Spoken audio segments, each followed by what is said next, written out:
Hello guys, welcome to the psychology series. आज हम पढ़ेंगे role of psychology in homeopathy. हमारा फर्स्ट वीडियो है और इस वीडियो का गोल क्या है? To analyse and understand why learning psychology is important. क्यों हम साइकोलॉजी पढ़ते हैं होम्योपैथी के साथ और क्या उसका मोटिव है, क्यों हम पढ़ते हैं, क्यों इंपॉर्टेंस है उसका। तो आज हम वीडियो के थ्रू ये देखेंगे। तो हम पहले बेसिक्स देख लेते हैं साइकोलॉजी और होम्योपैथी के, फिर हम आगे देखेंगे रोल। तो बेसिकली साइकोलॉजी है क्या? वो स्टडी है माइंड और बिहेवियर की। माइंड क्या है? माइंड एक फंक्शन है ब्रेन का। माइंड के अंदर क्या आते हैं? थॉट्स आते हैं, इमोशंस आते हैं और बाकी चीज़ें आती है जो परसेप्शन वाली चीज़ें होती है और मोटिवेशन, ये सब चीज़ें इसके अंदर आती है माइंड के अंदर। तो हम यही स्टडी करते हैं। और इसके साथ साथ क्या है? Human behaviour. हर इंसान का बिहेवियर डिफरेंट होता है, हर चीज़ को लेके भी डिफरेंट होता है। तो यही सब क्यों different individual different behaviour show करते हैं, क्या बेसिक नीड्स होती है इंसान की, ये सब हम किसके अंदर पढ़ते हैं? साइकोलॉजी के। It encompasses various aspects of human experience. तो जो हर इंसान एक्सपीरियंस करता है अपनी लाइफ में, थॉट्स क्यों आते हैं हमें, थॉट्स कैसे आते हैं हमें, थॉट्स, इमोशन इतने डिफरेंट टाइप्स के होते हैं, मोटिवेशन, हम रोज़ कोई भी काम करते हैं तो उसके पीछे एक मोटिव होता है, वो कुछ भी हो सकता है। तो ये मोटिवेशन हम पढ़ते हैं। परसेप्शन, हर चीज़ को लेकर हमारा नज़रिया बहुत अलग होता है, ये सब पढ़ते हैं हम। और जो उसके थ्रू एक्शन करते हैं हम। तो साइकोलॉजी क्या एक्सप्लोर करती है? Cognition, memory, intelligent, personality and social interaction. तो ये सारी चीज़ें, मेमोरी हो गई, कॉग्निशन हो गया। कॉग्निशन क्या है कि हम कुछ चीज़ देखते हैं फिर उसको समझते हैं, कॉम्प्रिहेंड करते हैं, वो कॉग्निशन के अंडर आ गया। जो हमारी मेमोरी, हर चीज़ को हम फील करते हैं, उसके बाद हमारी क्या है, मेमोरी में फीड हो जाता है। फिर इंटेलिजेंट, हम चीज़ों को कैसे अंडरस्टैंड करते हैं। और हर इंसान की अपनी अपनी पर्सनैलिटी होती है। तो यही सब चीज़ हम साइकोलॉजी में पढ़ते हैं। और जो डेवलपमेंट्स होते हैं हमारी थिंकिंग में, हमारी बिहेवियर में through out the life span. Psychology के रूट्स, मतलब साइकोलॉजी कब इंट्रोड्यूस हुई, ये साइकोलॉजी के बारे में कब पता चला, तो हम बोलते हैं कि साइंटिफिक डिसिप्लिन उसे बाद में माना गया, लेकिन पहले ग्रीक फिलोसोफर इसकी बात करते थे, जैसे सोक्रेट्स, प्लेटो और एरिस्टोटल। ये सब के माइंड में आया था और ये डिफरेंट चीज़ें बताते थे। लेकिन एज ए साइंटिफिक डिसिप्लिन वो कब मार्क हुई? जब विलियम वुड ने एक साइकोलॉजिकल लेबोरेटरी 1879 में बनाई। और उसके बाद ये एक पॉइंट वंडर है कि हम एवरी ह्यूमन बीइंग जो है एनाटॉमिकली, फिजियोलॉजिकली उसमें सेम ऑर्गेन्स होते हैं, वो फंक्शन भी सेम करते हैं, लेकिन हर इंडिविजुअल कितना डिफरेंट होता है एक से। ये किस पे डिपेंड करता है? हमारी पर्सनालिटी इतनी डिफरेंट है। ये सब क्यों होता है? ये किसके थ्रू होता है? यही साइकोलॉजी हमें आंसर करती है कि हर इंसान इतना डिफरेंट क्यों है, उसकी पर्सनालिटी, उसका एटीट्यूड, उसका परसेप्शन इतना डिफरेंट क्यों है। Because of our mind. जो हम बचपन से बड़े होते हैं, जो डेवलपमेंट होते हैं हमारे अंदर, जो इन्वायरमेंट में हम रहते हैं, ये सब हमें शेप करता है, ये सब हमारे माइंड को शेप करता है। ये कैसे हम सोचते हैं, इमोशंस जब हम आते हैं तो हम कैसे रिएक्ट करते हैं, ये सब किसके थ्रू हम आंसर कर सकते हैं? साइकोलॉजी के थ्रू। अब हम देखते हैं होम्योपैथी क्या है। होम्योपैथी क्या है? Homeopathy is a system of medicine. किसको एक सिस्टम ऑफ मेडिसिन है जिसे इंट्रोड्यूस किसने किया है? डॉक्टर सेमिल हैनिमन ने इन 1796। और किस पे बेस्ड है? सिमिलिया सिमिलबस क्यूरेंटर, जिसका मीनिंग होता है let like be cured by like. अब इसमें जो मेडिसिन देते हैं, जो भी मेडिसिन हम प्रिस्क्राइब करते हैं होम्योपैथी में, वो कैसे करते हैं? पहली बात तो वो बुक है जो हमारी मेडिसिन की बुक है, मटेरिया मेडिका, उसके अंदर जितनी भी मेडिसिन लिखी है वो प्रूव कैसे हुई हैं, उसका साइंटिफिक बेसिस क्या है कि हमने उसमें ड्रग प्रूविंग की है। किस पे प्रूव किया है? हेल्दी इंडिविजुअल्स में। ओल्डन टाइम्स में हमने ड्रग प्रूविंग की है हेल्दी इंडिविजुअल्स में। और कोई भी मेडिसिन क्रूड या पोटेंटाइज फॉर्म में हमने हेल्दी इंडिविजुअल को दी, उसके अंदर सिम्टम्स आए, वो सिम्टम्स हमने नोट किए। और यही सिम्टम जो हमने नोट किए हम अब किससे मिलाते हैं? जो भी डिजीज पेशेंट है उसके सिम्टम्स से। और जब सिमिलैरिटी एकदम मैच करती है तब हम उस मेडिसिन को देते हैं और फिर वो एक्ट करती है और क्योर करती है।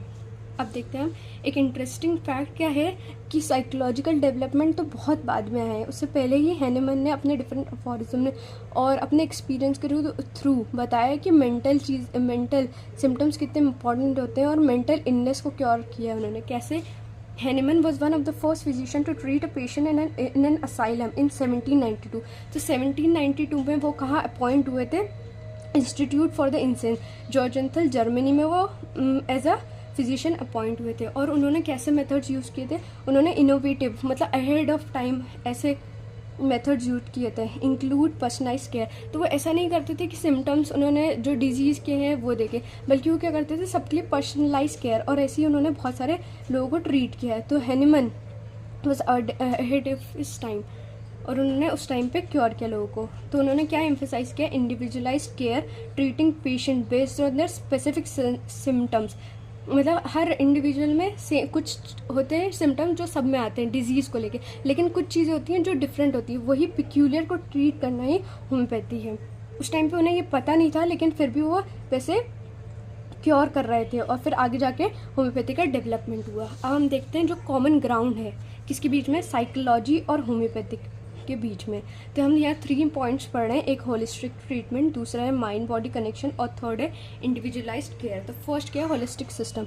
तो हम क्या बोलते हैं कि दोनों ही सिस्टम क्या कंसिडर करते हैं, एक ह्यूमन को, एक इंडिविजुअल को एज अ होल। वो ये नहीं मानते कि फिजिकल बॉडी अलग है, ऑर्गन्स अलग है और मेंटल कंडीशन अलग है। वो क्या कंसिडर करते हैं कि दोनों ही चीज़ें एक ह्यूमन की है और हमें किसको ट्रीट करना है, ह्यूमन एज अ होल। तो साइकोलॉजी भी क्या मानती है कि जो भी मेंटल इलनेस है उसकी वजह से फिजिकल सिम्टम्स आते हैं, और होम्योपैथी भी यही मानती है। तो दोनों क्या, both goes hand in hand, मतलब फिजिकल और मेंटल सिम्टम दोनों ही बहुत इंपॉर्टेंट होते हैं। सेकेंड हो गया माइंड बॉडी कनेक्शन। तो हम बोलते हैं कि कोई भी सफरिंग प्योरली फिजिकल नहीं होती या फिर मेंटल नहीं होती। कभी कभी कुछ मेंटल इलनेस की वजह से हमें फिजिकल सिम्टम्स आने लगते हैं, और कभी कभी ऐसा होता है फिजिकल सिम्टम्स की वजह से हमारी मेंटल इरिटेशन आ जाता है, हमें प्रॉब्लम्स आने लगती है। तो कोई भी सफरिंग सिर्फ फिजिकल या मेंटल नहीं होती, बल्कि दोनों एक साथ होती हैं।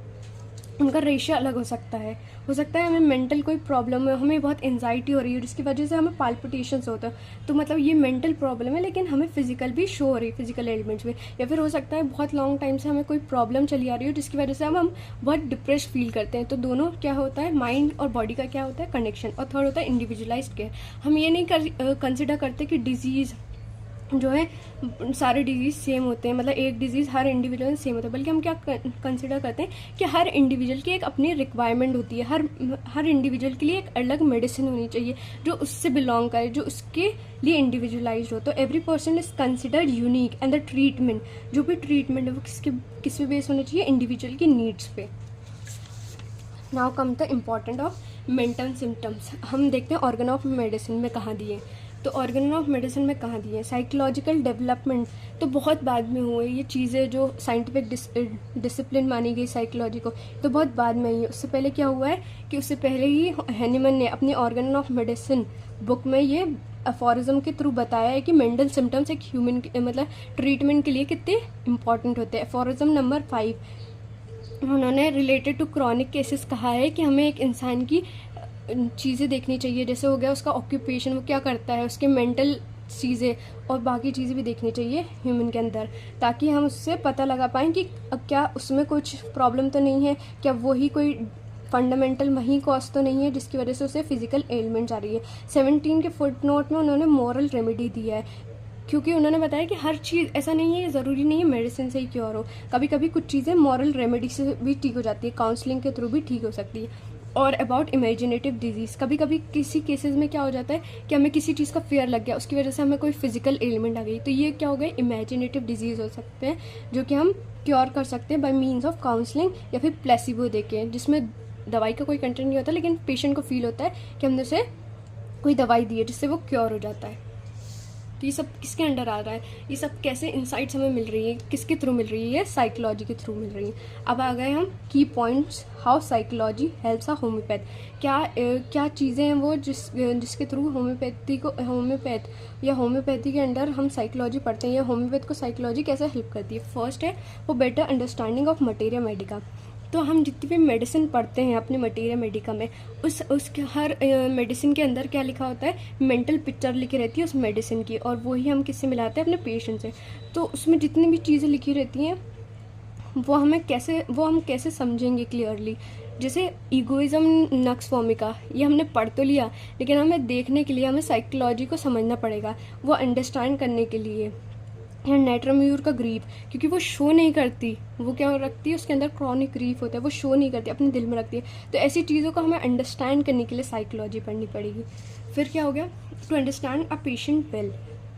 अब कोई भी पेशेंट आता है हमारे पास तो हम उससे केस टेकिंग भी करते हैं, उससे बातें भी पूछते हैं। तो जब एक पेशेंट मतलब गेट से एंटर भी होता है आपके क्लिनिक में, तभी आपको उसको देखना चाहिए, उसका गेट कैसा है, वो कैसे चल रहा है, उसका एटीट्यूड कैसा है, वो अपने आप को प्रेजेंट कैसे कर रहा है, पोलाइटली बोल रहा है, बहुत हरी में बोल रहा है, उसके फेशियल एक्सप्रेशन कैसे, क्या वो घबराया हुआ है या वो बहुत काम है। ये सब चीज़ें बहुत माइनर होती हैं लेकिन एक फिजिशियन के लिए बहुत इंपॉर्टेंट होती है, क्योंकि कभी कभी इसी से एक रेमेडी सिलेक्ट हो सकती है। तो हम एक पेशेंट को और बेहतर अंडरस्टैंड करने के लिए साइकोलॉजी पढ़ते हैं। फिर हो गया थर्ड, वो बेटर केस टेकिंग। तो हम जब भी हम बोलते हैं कि एक केस को अगर हमने अच्छे से ले लिया होम्योपैथी में तो हमारा हाफ केस सॉल्व हो गया, बस उसके बाद हमें क्या है, सिमिलर फाइंड करनी है और सही पोटेंसी सिलेक्ट करनी है। तो फॉर बेटर केस टेकिंग हमें साइकोलॉजी इंपॉर्टेंट है। तो क्या होता है, psychology helps homeopath to build a connection. Normally हम साइकोलॉजी पढ़ते हैं तो हम सारी चीज़ें पढ़ते हैं, इमोशन, बिहेवियर। इससे क्या होता है कि हमारे अंदर एक सेंस डेवलप होता है कि हम पेशेंट से कैसे कोऑर्डिनेट कर सकते हैं, कैसे हम उसे बेहतर समझ सकते हैं, ताकि हमें जो पिक्यूलियर सिम्टम्स चाहिए, डिजीज़ के सिम्टम्स तो हर पर्सन बताता है, लेकिन कुछ होते हैं पिक्यूलियर सिम्टम्स, जब तक हम वो नहीं जानेंगे हमारी सिमिलर हम नहीं निकल जाएंगे। और वो जानने के लिए हमें पेशेंट से अच्छे से बात करनी चाहिए, उसकी प्रीवियसली चीज़ें पूछनी पड़ती है, और पेशेंट इतनी आसानी से बताता नहीं है। लेकिन साइकोलॉजी क्या होती है, हमें एक डीप इंसाइट देती है कि हम कैसे कोऑर्डिनेट कर सकते हैं पेशेंट से, उसके इमोशन समझ के। तो ये क्या है, एक बेटर केस टेकिंग के लिए। और फोर्थ क्या है, अंडरस्टैंडिंग रिपर्टरी। ये लास्ट पॉइंट है हमारा। तो क्या बोलते हैं हम कि रिपर्टरी फुल ऑफ रूब्रिक्स है, मतलब ऐसे वर्ड्स जो हमें ले जाएंगे थ्रू हमारी रेमेडी। तो ये रूब्रिक्स को अंडरस्टैंड करने के लिए हमें बहुत ज़रूरी है साइकोलॉजी, क्योंकि क्या होता है कभी कभी रूब्रिक्स इतने सिमिलर होते हैं एक दूसरे से कि हमें समझ में नहीं आता कि हम इस पेशेंट के लिए ये रूब्रिक्स चुने ये रूब्रिक्स चुने। तो ये कब होगा, जब हमें बहुत अंडरस्टैंडिंग होगी साइकोलॉजी की। जैसे हम एग्जाम्पल के तौर पे लें तो रूब्रिक 1 हो गया माइंड 4 सेकेंड फीलिंग, और रूब्रिक 2 हो गया mind alone sensation of being. अब ये दोनों कितने सिमिलर लगते हैं, जैसे पेशेंट क्या फील कर रहा है, अलोन वाली सेंसेशन, लेकिन माइंड 4 सेकेंड फीलिंग में क्या होता है, एक बहुत डीप फीलिंग कि मुझे सबने छोड़ दिया है, मेरा कोई नहीं है, एक बहुत आइसोलेशन और लॉनलीनेस वाली फीलिंग। वहीं रूब्रिक 2 में सिर्फ उसके इससे परसेप्शन बन गया है, वो सिर्फ ऐसे समझ रहा है कि कोई उसकी मतलब अगर लोग उसे सपोर्ट नहीं कर रहे तो उसे ऐसी फीलिंग आ रही है। लेकिन ये वाली फीलिंग क्या है, प्रोफाउंड है, और ये थोड़ी कम है, और उसको सिर्फ परसेप्शन हो रहा है कि वो अलोन है इस वर्ल्ड में और there is no one around for support. तो ये दोनों कितने सिमिलर रूब्रिक है।